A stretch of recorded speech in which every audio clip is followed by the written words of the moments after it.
Hey, welcome to Fascinating Frontiers, episode 58, coming to you on April 26, 2026. Here's your space and science briefing. NASA's Webb telescope has directly imaged water ice clouds in the atmosphere of a nearby super-Jupiter exoplanet. The James Webb Space Telescope has detected clear signatures of water ice clouds in the atmosphere of a cold giant exoplanet several times Jupiter's mass. This world orbits a star relatively close to our solar system, which means we can study it in impressive detail with spectroscopy. For the first time, we have real-world data from beyond our own solar system to test long-standing models of how giant planets form. Those same models also describe how these planets migrate, cool over time, and build up their atmospheric layers. The water ice clouds behave differently from the ammonia clouds we see dominating Jupiter, which already tells us something new about atmospheric chemistry at these temperatures. Having a target this close lets Webb split the planet's light into spectra and reveal precise chemical fingerprints that decades-old theories could only guess at. It is genuinely exciting because it gives planetary scientists a solid benchmark instead of pure simulation. While we are getting brand new looks at distant worlds right here in our own solar system, the demand for getting heavy hardware into deep space is growing fast. The U.S. Space Force is experiencing a sharp rise in requests for heavy lift capacity. Providers seeing increased interest include Blue Origin, United Launch Alliance, and SpaceX. These requests reflect growing national security needs along with expanding science and commercial missions. Many of the payloads are headed for higher orbits or deeper into the solar system than we have routinely sent before. It shows how quickly our presence in space is expanding and how much infrastructure we now rely on to reach those destinations. The surge in heavy lift traffic is one reason NASA is being smart about getting extra value out of its next trip to Mars. NASA has reserved room on a future Mars telecommunications spacecraft for one or more small science instruments. The addition could include CubeSats that would gather extra data while the craft performs its primary job of relaying communications between Earth and assets on the Martian surface. This dual-use approach expands the mission's overall scientific return at relatively low extra cost. Instead of launching a completely separate probe, engineers are making the relay satellite work harder by carrying additional payloads. It is a clever example of mission efficiency that squeezes more discovery out of hardware we were already sending anyway. Speaking of keeping our current orbital assets running smoothly, a Russian cargo ship just delivered fresh supplies to the crew on the International Space Station. Russia's unpiloted Progress 95 lifted off from Baikonur aboard a Soyuz rocket. It carried approximately 3 tons of food, fuel, and supplies for the current station crew during Expedition 74. The successful flight keeps the orbital laboratory well stocked for the weeks ahead. Beyond the immediate logistics, it underscores the ongoing international cooperation that still makes low Earth orbit research possible. Different space agencies continue to rely on one another, even as exploration stretches farther out into the solar system. That spirit of international partnership is also visible in the crew preparing for the next flight to the station. The 4 astronauts flying NASA's Crew 13 mission to the International Space Station designed their official patch to echo the iconic Apollo 13 design. The tribute links today's routine low Earth orbit operations with one of the most famous chapters in human spaceflight history. These astronauts come from 3 different nations, which already shows how collaborative crewed spaceflight has become. Seeing that deliberate nod to the past on their mission patch feels like a quiet acknowledgement of the risks everyone still accepts when they climb aboard a rocket. It is a nice reminder that we build on the courage and lessons of earlier generations every time we fly.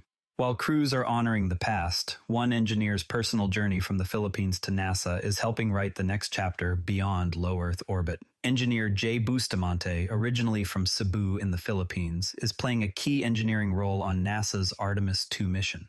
Artemis II will send 4 astronauts on a lunar flyby, marking humanity's first crewed deep space mission in decades. His story illustrates the global talent pool now supporting lunar exploration and everything that comes after. Moving from Cebu to a critical position at NASA is the kind of journey that reminds me how many different paths lead to the launch pad.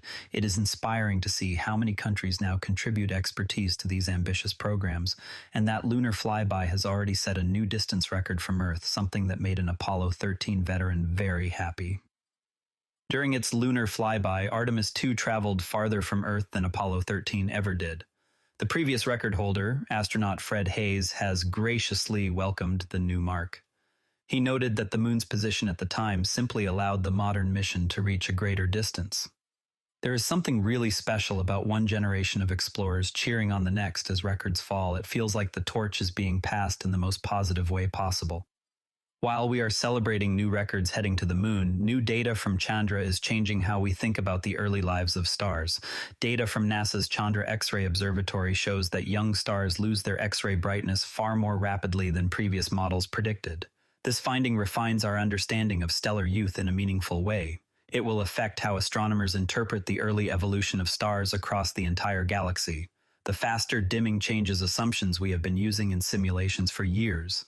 Every time we adjust these models, we get a slightly clearer picture of how planetary systems like our own might have formed around those young suns.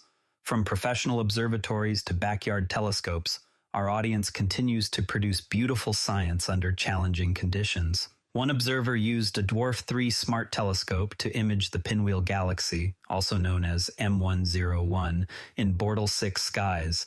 They collected a 6-hour integration that clearly reveals the galaxy's spiral arms and a couple of faint background galaxies. Another amateur captured a 4-panel mosaic of the Virgo cluster triplet, galaxies M98 through M100, under a 54% illuminated moon in Bortle 8 urban skies. That 2.5-hour integration was processed with advanced PixInsight tools to pull out impressive detail. Both images show what careful calibration and persistence can achieve even when the conditions are far from ideal. It is always encouraging to see how dedicated backyard astronomers keep contributing real science from their own driveways and rooftops. Now here is something that really caught my attention when I read more about it. The James Webb Space Telescope turned its infrared eyes toward a cold gas giant several times more massive than Jupiter. It found unmistakable signatures of water ice clouds floating in the upper atmosphere. By splitting the planet's light into spectra, Webb revealed the precise chemical fingerprints that decades-old formation models had only guessed at. These clouds behave differently than the ammonia clouds dominating our own Jupiter, which already opens new questions about atmospheric chemistry. The discovery gives planetary scientists a real-world benchmark to test ideas about how giant planets migrate and cool after formation. What stands out is how close this world is, letting us study it in exquisite detail. It makes me wonder what unexpected cloud chemistry we might find on the next super Jupiter Webb examines. You know what is fascinating about this whole area of research? If you scaled our sun down to the size of a basketball sitting on a park bench in downtown Toronto, Neptune would be a marble roughly 2 city blocks away, yet we still struggled to explain exactly how these distant ice giants assembled from the sun's leftover disk. Imagine riding a probe through their layered interiors. You would first plunge through hydrogen-helium envelopes, then hit a slushy mantle of water, ammonia, and methane ices under crushing pressures. Temperatures there hover near 2,000 degrees Celsius, while the rocky core might be partially dissolved into the overlying ocean. The surprising thing is that these mantles can conduct electricity so well, they generate magnetic fields tilted at wild angles. On Uranus, that tilt reaches up to 47 degrees from the rotation axis. We observe these bizarre fields with passing spacecraft, but nobody yet understands why the dynamos form in such thin, convecting shells rather than deeper metallic cores like Jupiter's. That mismatch between what the math predicts and what the magnetometers actually measured keeps planetary scientists awake at night. Think about that the next time you look up at those faint blue dots through a telescope. Before we go, keep an eye on the next round of heavy lift launches as Space Force demand keeps climbing. That surge could bring some exciting new payloads into view very soon. That's Fascinating Frontiers for today. If you enjoyed this, a rating or review on Apple Podcasts or Spotify really helps new listeners find the show. I'm Patrick in Vancouver. Thanks for exploring with me, and I'll see you next time. This podcast is curated by Patrick, but generated using AI voice synthesis of my voice using ElevenLabs. The primary reason to do this is I unfortunately don't have the time to be consistent with generating all the content, and wanted to focus on creating consistent and regular episodes for all the themes that I enjoy, and I hope others do as well.